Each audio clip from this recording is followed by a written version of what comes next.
A Epopeia de Gilgamesh e a Bíblia. Cópia, influência ou coincidência cósmica.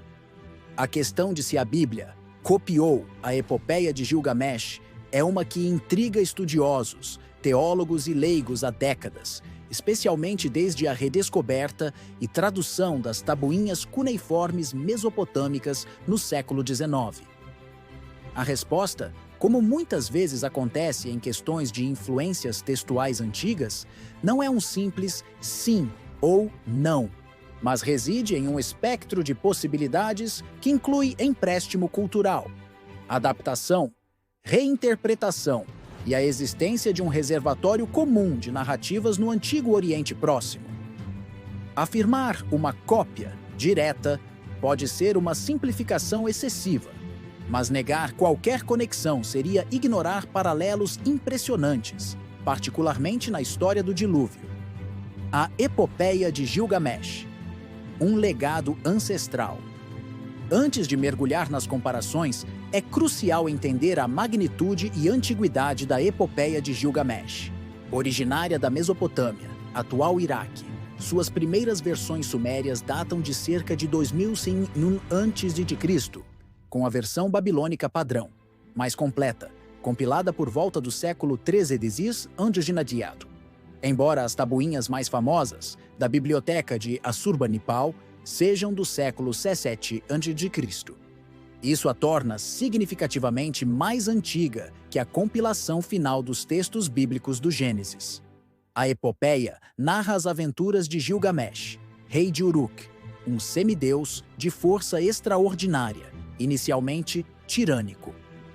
Para contê-lo, os deuses criam Enkidu, um homem selvagem que se torna seu amigo e companheiro inseparável.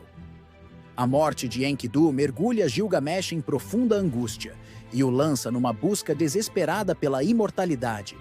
Essa jornada o leva a Utnapishtim, o Distante, um sobrevivente do grande dilúvio que recebeu a imortalidade dos deuses.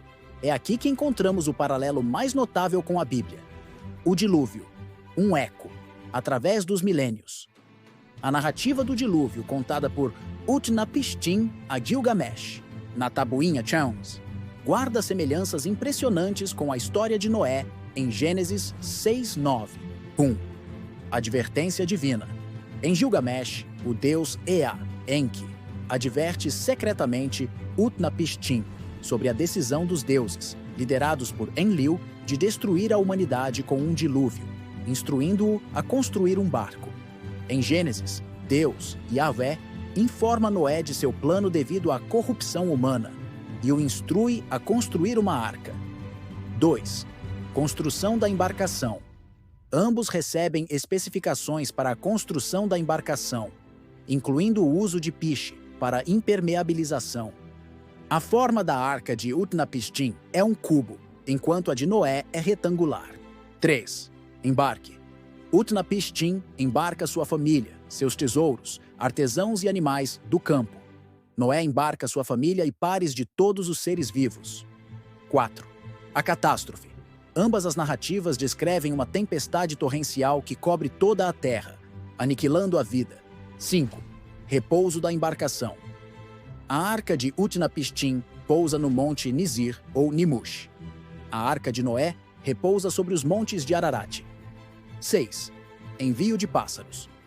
Para verificar se as águas baixaram, Utnapishtim envia uma pomba, depois uma andorinha e, finalmente, um corvo. O corvo não retorna, indicando terra firme. Noé envia um corvo e depois uma pomba, 3 vezes.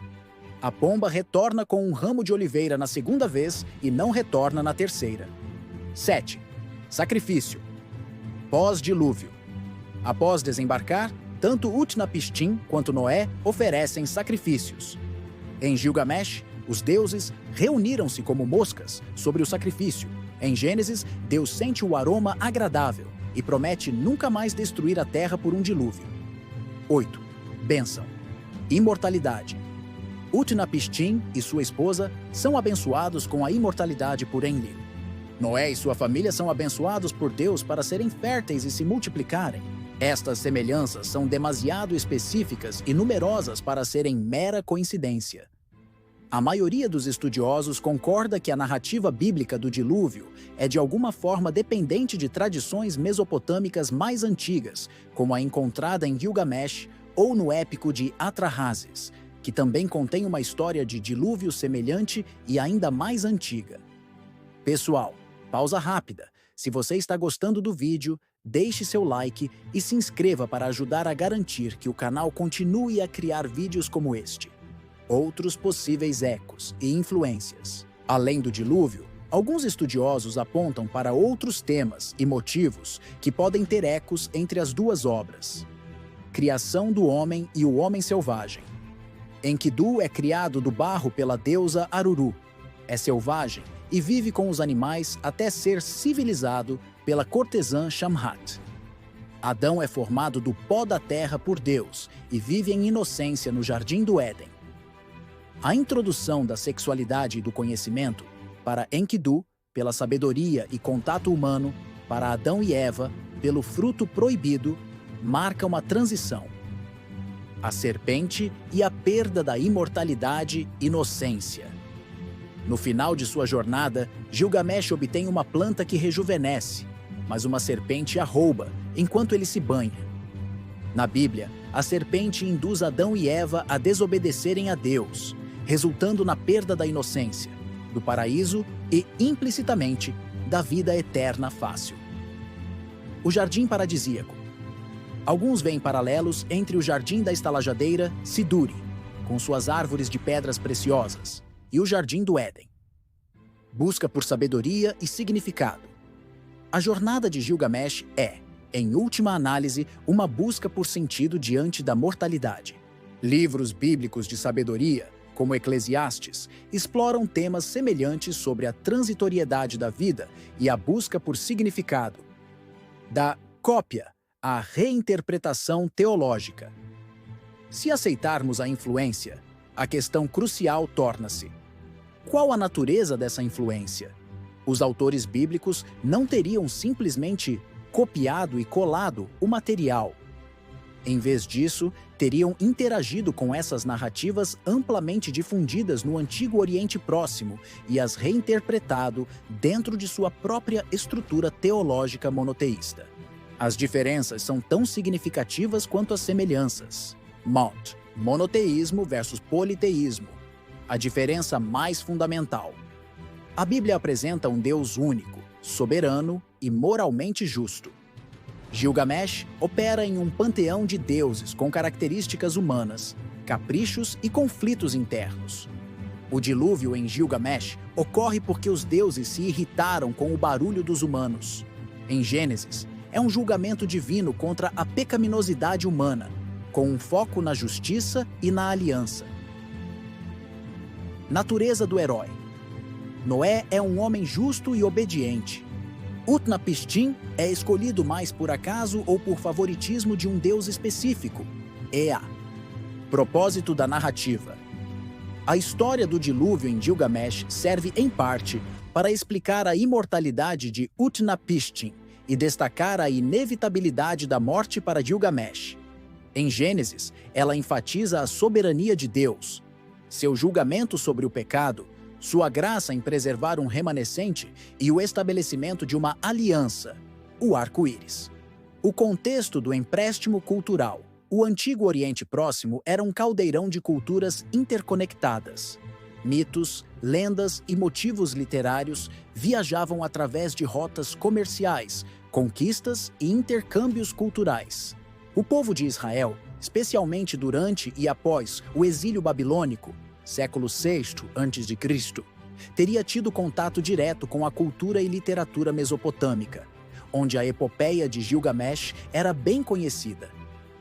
É plausível que os escribas e teólogos hebreus tenham se apropriado de temas e narrativas familiares, imbuindo-os de novos significados que refletissem sua fé em Yahweh. Este processo não é exclusivo da Bíblia. Muitas culturas antigas tomaram emprestados e adaptaram mitos de seus vizinhos. A originalidade, no contexto antigo, muitas vezes não residia na invenção de cada elemento, mas na forma como esses elementos eram combinados, reconfigurados e usados para transmitir uma mensagem particular. Portanto, dizer que a Bíblia copiou a epopeia de Gilgamesh é uma afirmação redutora, que não faz justiça à complexidade da transmissão cultural e da inovação teológica. É mais acurado afirmar que as narrativas bíblicas, especialmente a do dilúvio, demonstram uma consciência e provável influência de tradições mesopotâmicas mais antigas, das quais a epopeia de Gilgamesh é o exemplo mais proeminente que sobreviveu. Os autores bíblicos não foram meros copistas, mas sim teólogos criativos que pegaram material pré-existente e o transformaram radicalmente para articular sua visão monoteísta de Deus, da humanidade e da história da salvação. As semelhanças nos lembram do ambiente cultural compartilhado do Antigo Oriente Próximo, enquanto as diferenças destacam a singularidade da mensagem bíblica. A epopeia de Gilgamesh, longe de diminuir a Bíblia, enriquece nossa compreensão de seu contexto e da maneira notável como seus autores forjaram uma identidade religiosa e literária distinta. E aí, a Bíblia copiou a epopeia de Gilgamesh? O que você achou? Deixe nos comentários sua opinião para enriquecermos o debate. Obrigado e até a próxima!